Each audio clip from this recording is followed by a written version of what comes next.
Hola amigos, soy su amiga Karina. El día de hoy vamos a estar analizando el romance El Rey Moro que perdió al ama por autor anónimo. Como sabrán, esta obra pertenece a la época medieval.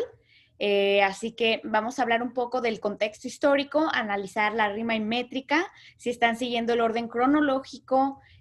Pues este romance es la segunda lectura y es el primer poema, y con eso pues es muy importante que aprendamos el vocabulario para analizar los poemas, estrofas, versos, etcétera, la rima, la métrica. Así que les voy a comentar un poco de eso.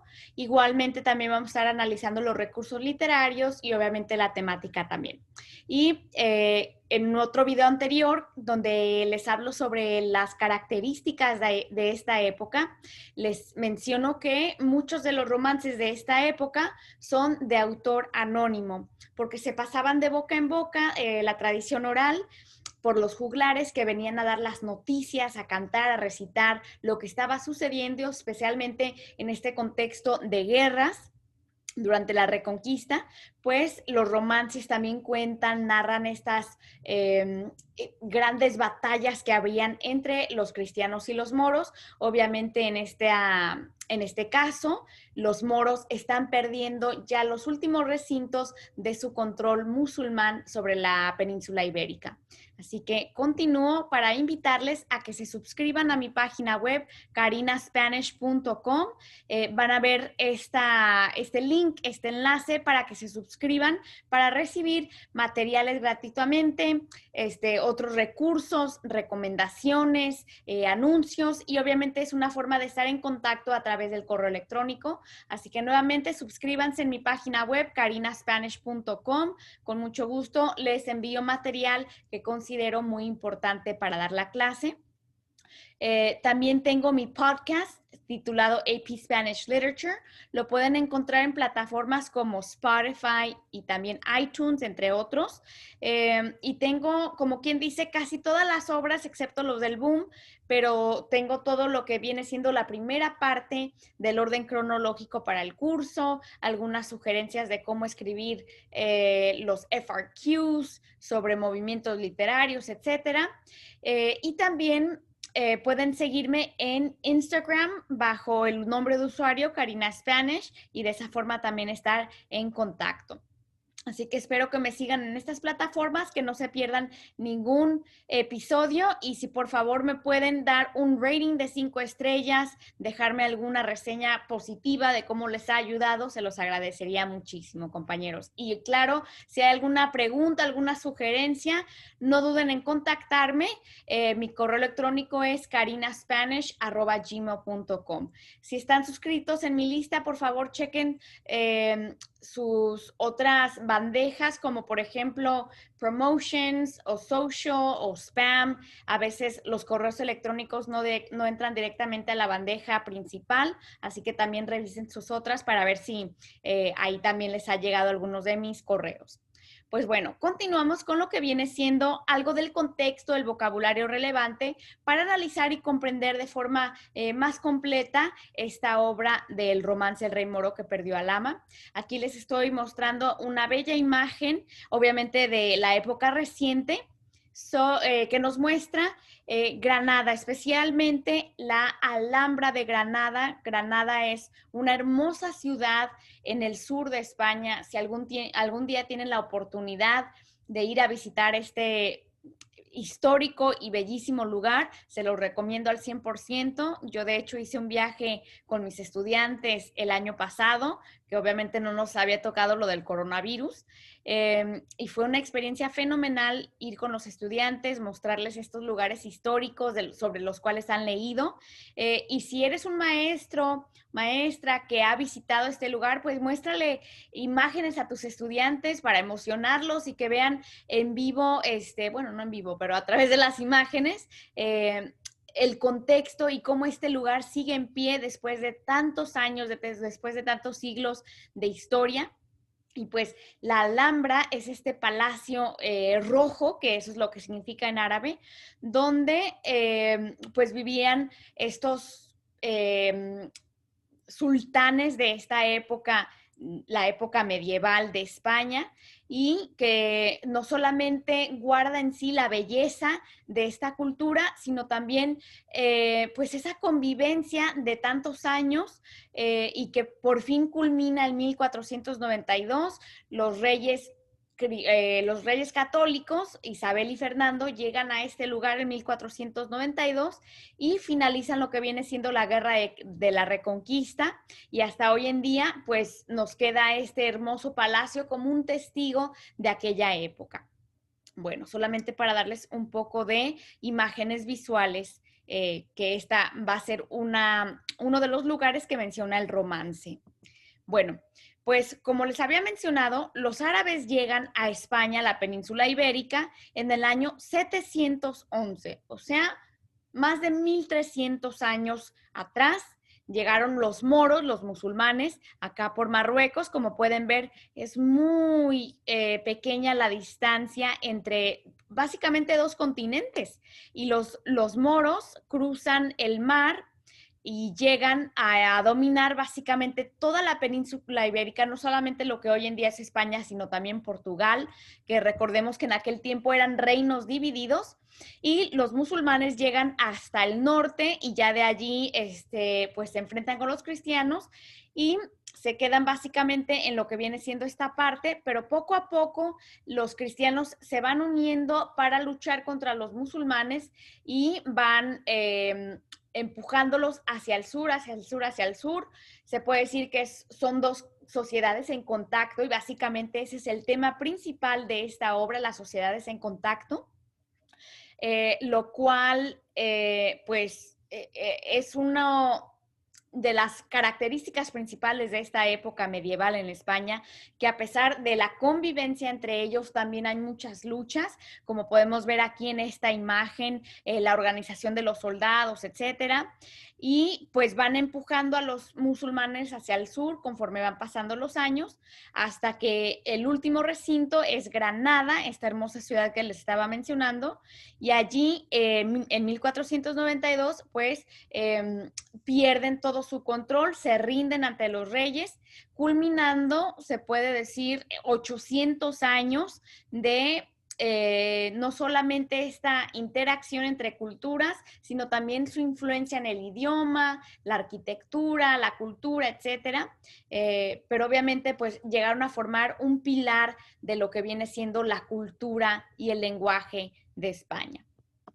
Bueno, una de las palabras que aparecen en el poema es la puerta de Elvira, y pues me gusta mostrarles estas imágenes para que tengan un concepto visual de cómo es esta ciudad y de los puntos geográficos de referencia que hace el poema, porque de esa manera podemos conectarlo con el contexto histórico, geográfico, cultural.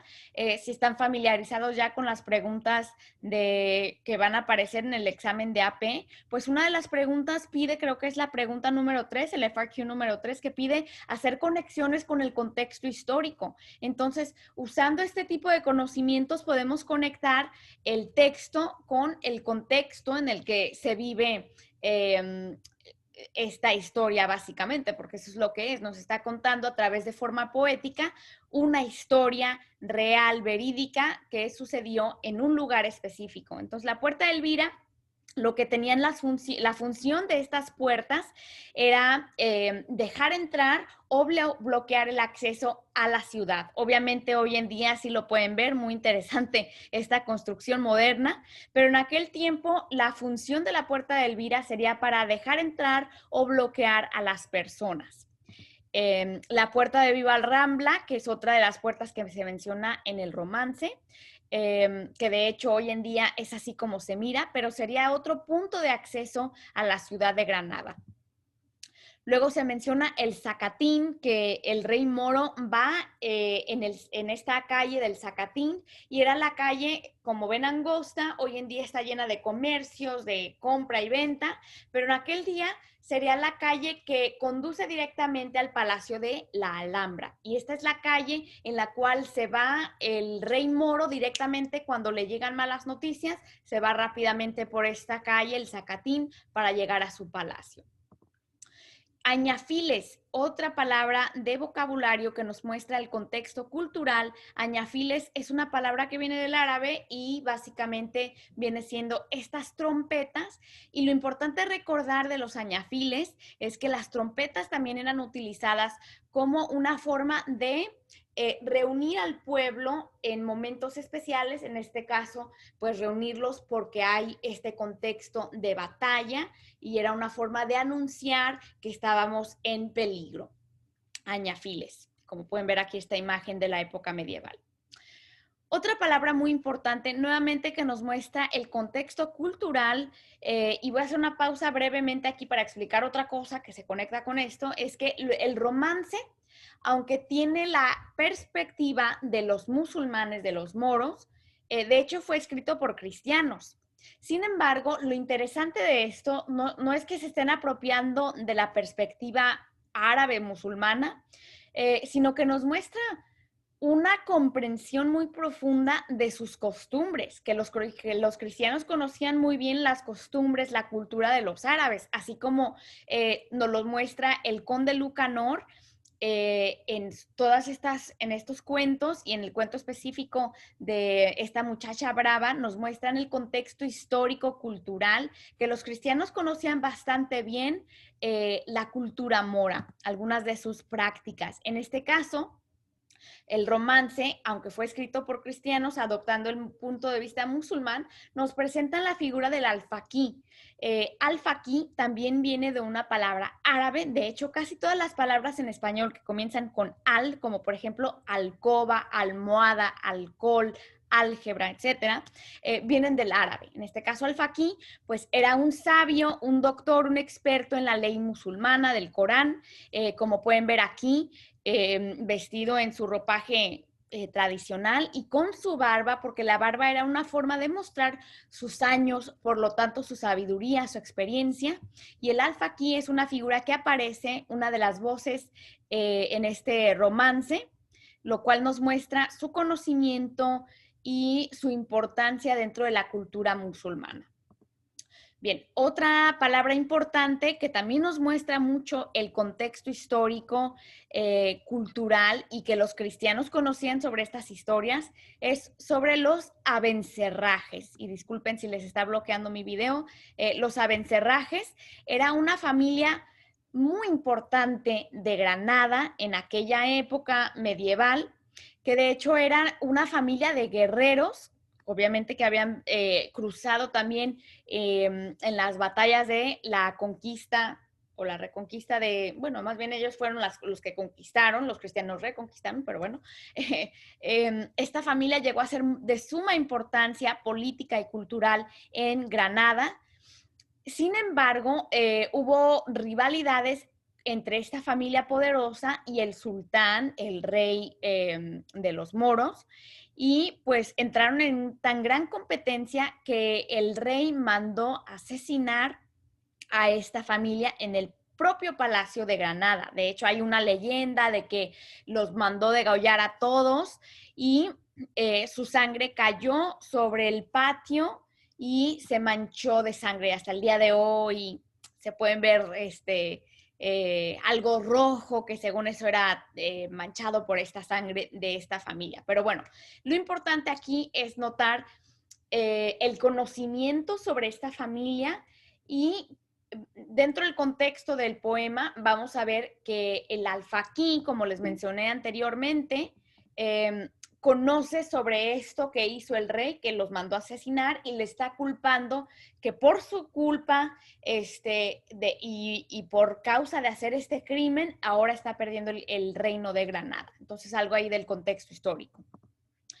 Otra palabra, los tornadizos. Los tornadizos, y esto ocurría muchísimo o sea, era común los cambios de religión, tanto en judíos como cristianos como moros, y no tanto por, ay, sí, es que Cristo es el Dios verdadero, o Alá es el Dios verdadero, o Moisés es el profeta verdadero. No era tanto por convicción religiosa, sino que era también por conveniencia, porque al cambiarse de religión iban a ser aceptados en ciertas esferas pues esta cultura que estaba cambiando mucho y habían muchos cristianos que se convirtieron al Islam durante la época del apogeo musulmán y pues su lealtad era dudosa. Y lo importante recordar aquí es que el rey moro le dio preferencia a estos tornadizos que no eran verdaderos conversos al Islam, sino que era más bien por conveniencia. Entonces le dio preferencia a estos tornadicios que a las familias prestigiosas musulmanas. Otra palabra importante es la referencia, la alusión al dios Marte, que es el dios de la guerra. Va a ser importante, obviamente, por sus connotaciones bélicas, de que es un dios guerrero, por lo cual, pues obviamente vemos aquí el conflicto entre cristianos y árabes, musulmanes, pero más que nada también porque al hacer referencia al dios Marte, se nos deja claro que el escritor, el autor de este romance, pues es en realidad cristiano y no musulmán, porque un musulmán no va a hacer referencia al dios romano, que es un dios pagano, que viene siendo el dios Marte. O sea, los musulmanes simplemente hablarían de Alá, de Dios, pero aquí al hablar de un dios romano, pues estamos viendo la influencia no solamente cristiana, sino también de esta nueva época que estaba surgiendo en la historia, que es la del Renacimiento y el renacer de la cultura greco-romana en pues la civilización cristiana de esta época, ¿no? Bueno, pues como les había comentado, vamos a entrar a lo que viene siendo el análisis de la rima y métrica. Como sabemos, todos los poemas van a tener algún aspecto, algún elemento para analizar tocante a la rima y la métrica. Algunos poemas no tienen un esquema de rima o de métrica, eso lo vamos a ver más adelante, pero lo que viene siendo los poemas de la época medieval, especialmente el romance y más adelante vamos a ver los sonetos, pues sí van a tener un esquema para analizar muy claramente. Entonces, en este caso vamos a ver lo que viene siendo la métrica, y la métrica es lo matemático de la clase de AP Literatura. Y va a ser en términos de la división silábica. Todos los poemas podemos hacer la división de sílabas y eso es cuántas sílabas hay en un verso. Y como pueden ver aquí, el verso viene siendo la línea, que muchas veces los estudiantes lo identifican así, pero el verso viene siendo esta línea, cada línea de una estrofa, y la estrofa viene siendo este párrafo. Entonces, si ustedes son maestros, es muy importante que los estudiantes aprendan este vocabulario, que no digan el párrafo, que no digan la línea, sino que usen ese vocabulario específico. Entonces, por ejemplo, en esta estrofa vemos cuántos versos, 4 versos, ¿no? Y cada verso podemos hacer la división silábica, a ver cuántas sílabas hay en este verso. Entonces, si vemos el primer verso, paseábase el rey moro, si hacemos la división silábica, paseábase el rey moro, ¿no? Yo me gusta aplaudir, entonces eso lo pueden hacer obviamente más exagerado para enfatizar cuántas sílabas hay. En este caso, muy importante recordar que aquí tenemos un hiato y a lo mejor eso lo aprendieron en otras clases de español, pero básicamente lo que nos dice el hiato es que hay una separación de vocales. En este caso, la vocal E y la A no se dice junto, sea, sino que se separa. Pa, se, a, ba, se. Y eso nos lleva a tener 1, 2, 3, 4, 5 sílabas. Ahora, otra palabra importante para recordar dentro de la rima y métrica es esta palabra, sinalefa. Sinalefa. En una sinalefa se va a unir la última sílaba de esta palabra, en este caso, que termina en vocal. Y la siguiente palabra también termina en vocal. En este caso tenemos una coincidencia de que ambas vocales son la letra E. Pero, por ejemplo, si dijera al, también se va a unir. Entonces, básicamente recordar que hay una unión en la última vocal y la primera vocal, ¿okay? De 2 palabras, se unen para formar solamente una sílaba. ¿Okay? Entonces, en vez de tener 6 sílabas, vamos a tener 5 porque esta se va a unir. Entonces, básicamente lo estamos leyendo así. Pa, se, a, ba, cel. Entonces se une esto, cel. Bien, entonces la siguiente palabra, rey, es solamente una sílaba, rey, y moro son 2 palabras, moro. Si contamos todas las sílabas, recordando que esta es una sola sílaba, tenemos 1, 2, 3, 4, 5, 6, 7, 8. Y por lo tanto ahí tenemos 8 sílabas, lo cual se le llamaría un verso octosílabo por las 8 sílabas, recordando que hay una sinalefa. Si por ejemplo continuamos con el segundo verso, por la ciudad de Granada, por una sílaba, la una sílaba, ciudad. En este caso vemos aquí que hay 2 vocales, ciudad, pero no hay una separación. Este de aquí no es un hiato, es un diptongo. Si recuerdan a lo mejor esa palabra de otras clases de español en el pasado, si no, simplemente hay que saber que no se separan. No se dice ciudad, se dice ciudad. Por lo tanto, tenemos 2 sílabas. Entonces tenemos 1, 2, 3, 4. De es otra sílaba, no se separa, es una sola palabra, monosílabo sería esta palabra. Luego tenemos Granada, granada. La palabra Granada tiene 3 sílabas. Entonces, si vamos a contar todas las sílabas, por la ciudad de Granada, octosílabo, 8 sílabas, ¿ven? Ahí nos salió perfecto, sin sinalefas, aquí no hay sinalefas. Continuamos con la siguiente, desde, 2 sílabas en esta palabra. La, una sílaba, puerta, de, y aquí sí tenemos una sinalefa. ¿Ven cómo termina en E? Termina y comienza en E, aquí hay una unión. Entonces, esta sería una sola sílaba. Desde la puerta del vida. 8 sílabas. Y digamos que no te salen la división, o sea, no entiendes, no te sale bien, pues rule of thumbs, simplemente hay que recordar que todos los romances son octosílabos. As easy as that. ¿Ok? Es fácil. Simplemente recuerda cuando ves que es un romance, inmediatamente va a ser octosílabo. Y ya de ahí puedes ver, ok, entonces, ¿cómo le tengo que hacer para que me salgan las sílabas? Pues puedes aplaudir, recordar esto de la sinalefa, recordar esto del hiato, del diptongo, etc. Pero al fin de cuentas, lo más fácil de recordar es que los romances son octosílabos. Bueno, así que espero que no los haya confundido demasiado. Esto es lo que viene siendo la métrica. Cómo dividir los versos para que nos den el conteo silábico. Otra cosa viene siendo la rima. Ahora vamos a ver en el primer verso, moro, ¿rima con alguna de estas palabras? No. Granada, ¿rima con alguna de estas palabras?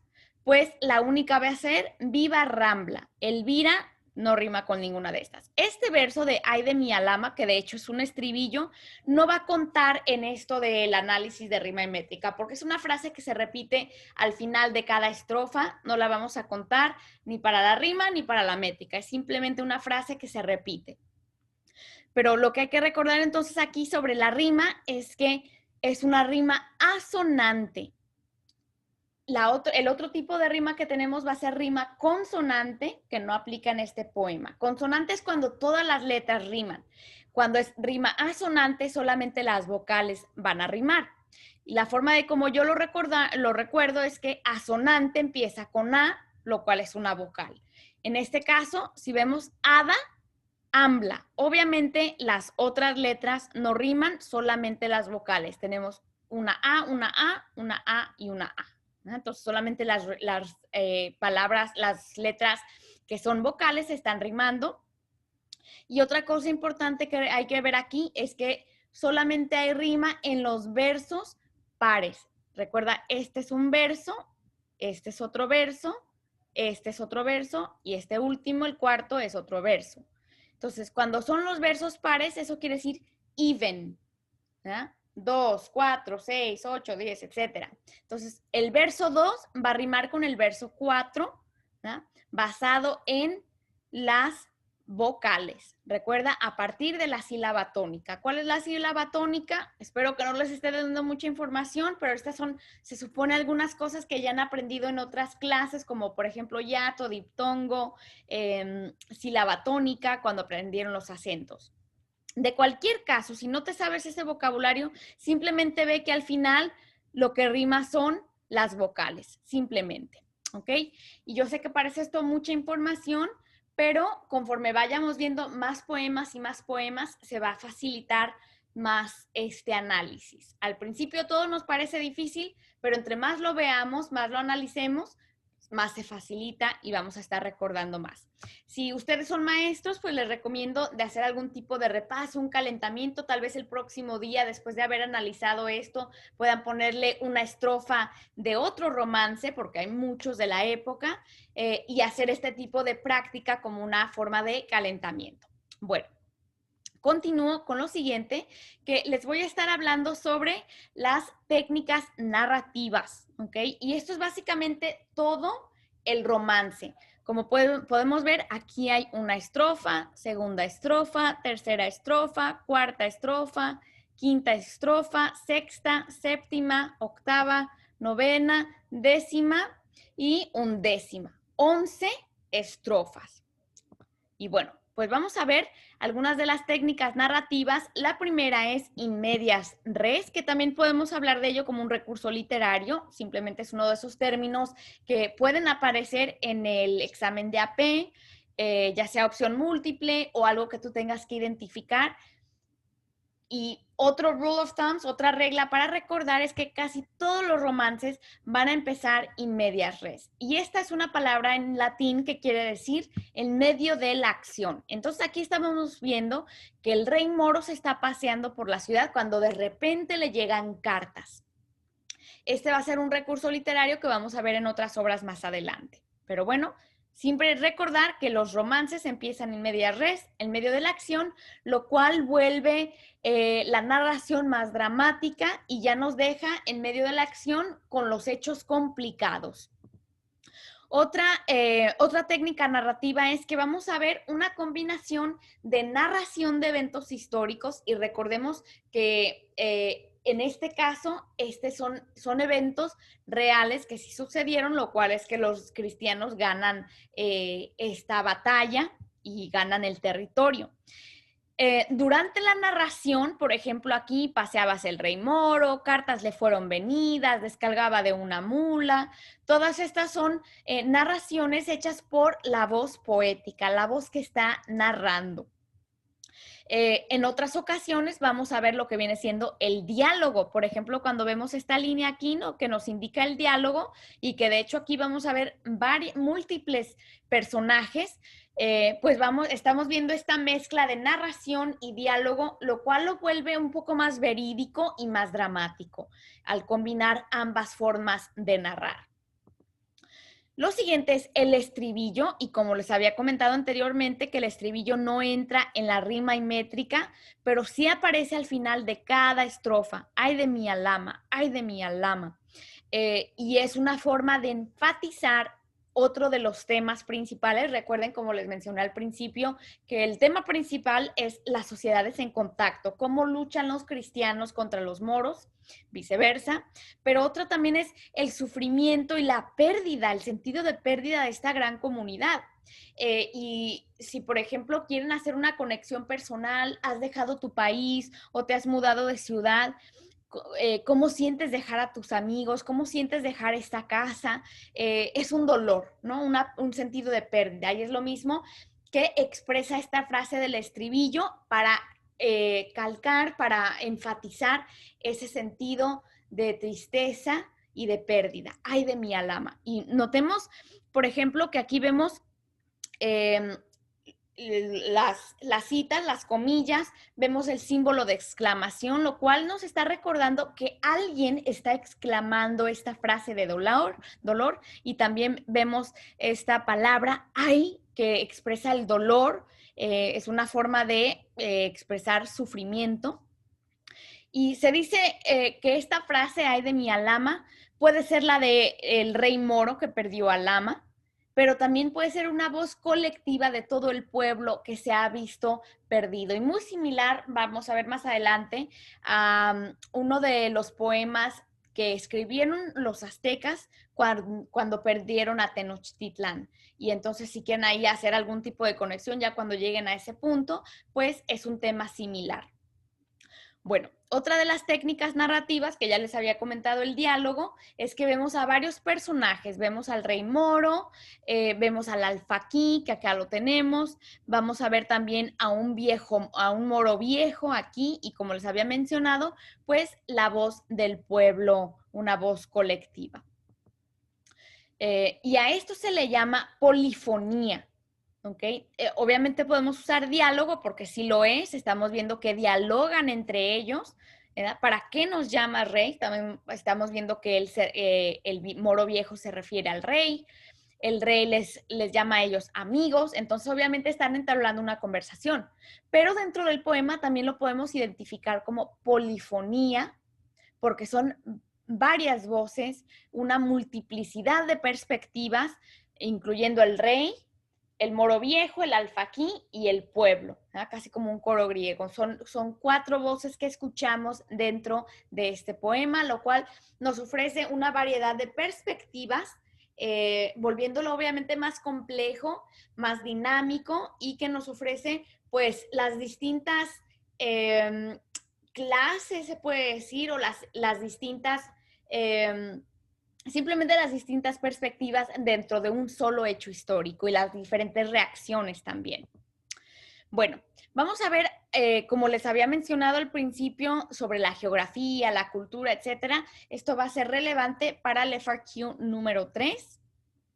Obviamente el hecho de que esté haciendo referencia a Granada y también a Alhama, que lo menciona en cada estribillo. Recuerden, Granada es el último recinto, la última ciudad del control musulmán.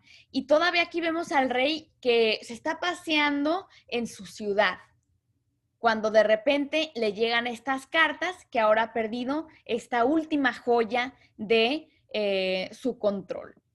Elvira, como les había mencionado, y también Viva Rambla, que son estas puertas de entrada. Entonces vemos que el rey se está paseando de un lugar a otro de su ciudad, casi con estos aires de grandeza, ¿no? Cuando de repente le llega esta noticia, que es un hecho verídico: Alhama era ganada. Algo importante de recordar es que Alhama está a las afueras de Granada, de hecho, es un lugar estratégico militar por su posición geográfica, que se usaba muchas veces para defender estas ciudades importantes. Y entonces, al caer Alhama, al perderse ante los cristianos, pues Granada también se va a perder, porque eso era básicamente la protección que tenían. Y vemos aquí también otra cosa muy importante, que esto es muy común a lo largo de la historia: las reacciones de los reyes, cómo reaccionan ante estas noticias. En este caso, el rey echa las cartas al fuego. No solamente eso, sino que mata al mensajero. Entonces, ¿qué imagen nos está pintando del rey? ¿Qué tipo de rey es este que está como negando los hechos? He's in denial, está negando, no quiere aceptar, por eso tira las cartas al fuego, como para destruir eso, como si eso fuera a deshacer la realidad, ¿no? Y luego mata al mensajero. Esta es una frase que también existe en inglés: kill the messenger, de matar al mensajero, pero el pobre mensajero no tiene la culpa. Entonces nos muestra al rey moro, y que se va a confirmar más adelante por otras acciones que ha cometido en el pasado, que es un rey colérico que no tiene control de sí mismo y pues obviamente hace estos crímenes bárbaros. Vemos que va, como les había mencionado, en la calle del Zacatín. Podemos mostrar nuevamente esa imagen. Y muy importante que vemos que descabalga de la mula, o sea, se baja de la mula y se sube al caballo.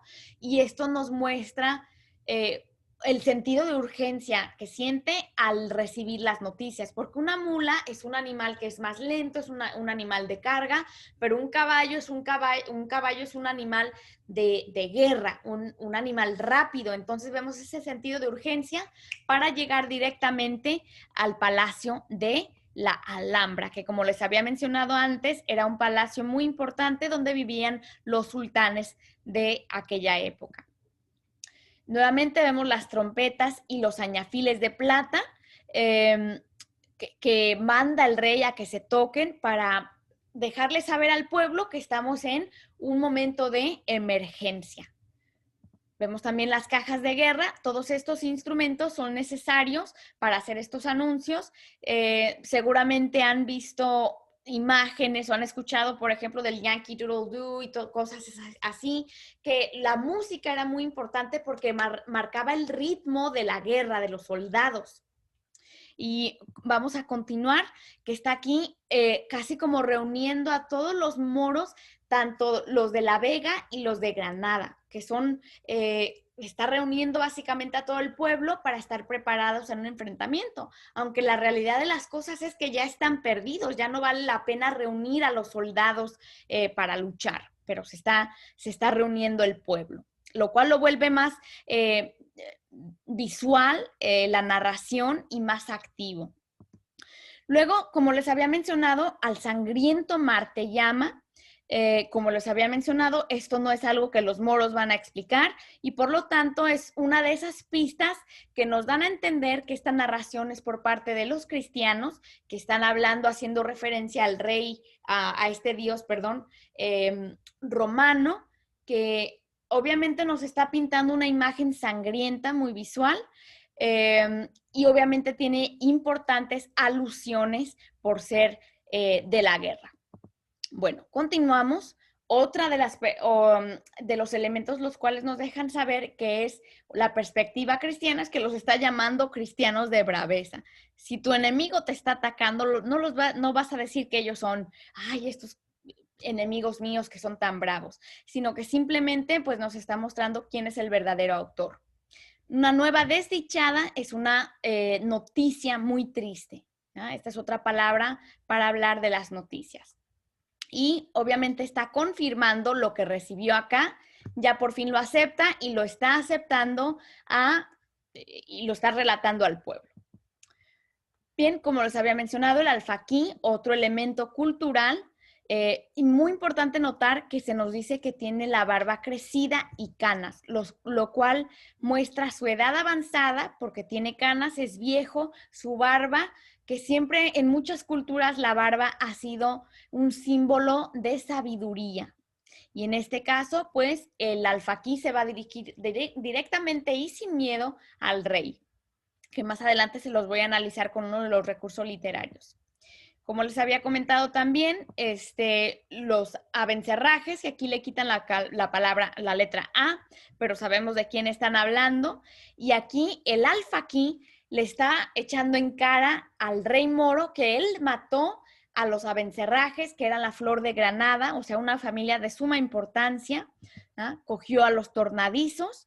Entonces, por eso el rey está perdiendo ahora su gran reino, su palacio, su imperio ha colapsado, ha llegado a un fin y pues se lo merece, ¿no? Entonces, el alfaquí, que es un hombre sabio, casi como un juez, le está echando en cara que él merece esta pena doble, una pena doble por tantos crímenes que ha cometido este rey. Bien, como les había comentado, estos son elementos históricos y culturales que nos pueden ayudar para comprender el contexto y también para responder la pregunta tipo número 3 que nos pide hablar sobre el contexto histórico social. Bueno, vamos con los recursos literarios. Como ya les había mencionado, se mencionan estos instrumentos, los cuales crean imágenes auditivas. Es casi como si podemos escuchar esas trompetas, esos añafiles, esas cajas de guerra que van sonando para reunir al pueblo. La alusión y la connotación de estas palabras, sangriento, Marte, ¿no? Que son palabras que tienen un significado muy importante, importante saber lo que significan y a lo que está haciendo referencia. La anáfora, que es la repetición al principio de un verso, en este caso, la anáfora consiste en ¿para qué? ¿Para qué? Aquí el moro viejo le está casi como cuestionando al rey, ¿para qué nos llamas rey? ¿Para qué es esta llamada? Es casi como si le estuvieran echando en cara de, ya todo está perdido, ¿para qué? ¿Cuál es el punto de reunirnos si ya sabemos que estamos perdidos, ¿no? Entonces le está enfatizando no solamente la sorpresa, pero más bien como un tono irónico de que ya no tiene caso reunirnos, convocarnos para hablar de las malas noticias. Nuevamente, otra vez vemos la connotación al hablar de los enemigos, los cristianos, como cristianos de braveza, pues los pone en una luz más de simpatía, más positiva, que ellos son los vencedores. En este caso también vemos repetición. Bien se te emplea buen rey, bien se te empleará. La repetición de buen rey, aunque en realidad este rey no ha sido bueno. Lo vimos al principio cuando mata al mensajero, echa las cartas al fuego, ha matado los vencerrajes, le ha dado preferencia a los tornadizos. No es un buen rey. Entonces, por lo tanto, vemos este sentido de ironía de los súbditos del rey cuestionando las acciones y de alguna manera también enjuiciándolo y dando esta perspectiva de que merece este castigo. La flor, oh, perdón, la flor de granada, y me faltó aquí ponerlo, pero básicamente la flor de granada es una metáfora al comparar a los abencerrajes, esta hermosa familia que había sido vida, había traído vida a la ciudad de Granada, sin embargo, el rey los mató.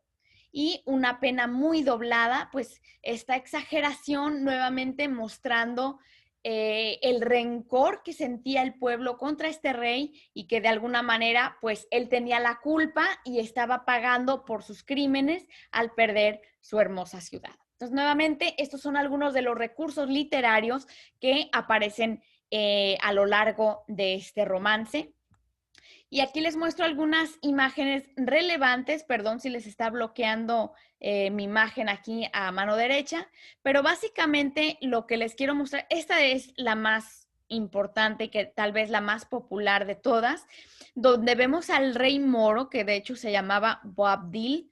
Bueno, una pausa. I'm a history nerd, me encanta la historia. El padre de Boabdil fue el que perdió el reino de la ciudad de Alama. Alama es un lugar, Granada es otro. El padre de este rey perdió Alama, él llega, asciende al poder, unos años después cae la ciudad de Granada bajo a los reyes católicos. Aquí tenemos a Fernando y también a Isabel. Los vemos muy montados, muy reales en sus caballos. Y vemos al rey Boabdil, el rey moro, que pierde la ciudad de Granada, que la vemos aquí a la distancia, esa imagen bella que les mostré al principio. Vemos obviamente los colores más oscuros y solemnes, casi como de luto, por esta pérdida, y los reyes católicos pues con colores más vivos, sus caballos están viendo hacia más alto, vemos casi como si el caballo del rey moro se está inclinando hacia ellos, y obviamente los reyes católicos dominan la imagen, el rey está aquí a mano izquierda, muy simbólico. Por este otro lado, vemos esta otra imagen de el rey moro, que lo vemos muy triste, apuntando hacia la ciudad. Ya los moros están abandonando, se están yendo. Y de hecho, esta es una imagen muy significativa porque de hecho esto está documentado en la historia, que la madre del rey moro, de Boabdil, le dijo: llora como mujer lo que no pudiste defender como hombre. Palabras muy fuertes que quedaron en la historia para siempre. Pobre rey moro, que será recordado de esa forma, pero lo que sí apunta es ese sentido de pérdida y pues obviamente el éxodo de los moros de esta ciudad. También por este otro lado vemos al rey moro que está mirando hacia atrás, obviamente llorando, entristecido por la pérdida, lo vemos de luto, por la pérdida de esta gran ciudad que había sido el orgullo de la civilización mora en la península ibérica. Pues bueno, amigos, espero que les haya servido este análisis, estas imágenes relevantes les hayan agradado, que obviamente puede ser una actividad para hacer en el FRQ número 2 o simplemente como un calentamiento o un repaso de este texto. Como siempre, sigan en contacto conmigo. Les voy a pedir que por favor le den un like a este video. Si estás escuchándolo, por favor deja un rating, un comentario positivo. Se los agradezco muchísimo. Nuevamente, suscríbanse en mi canal carinaspanish.com y agréguenme en Instagram Karina Spanish. Gracias por sintonizar y hasta la próxima. Chao.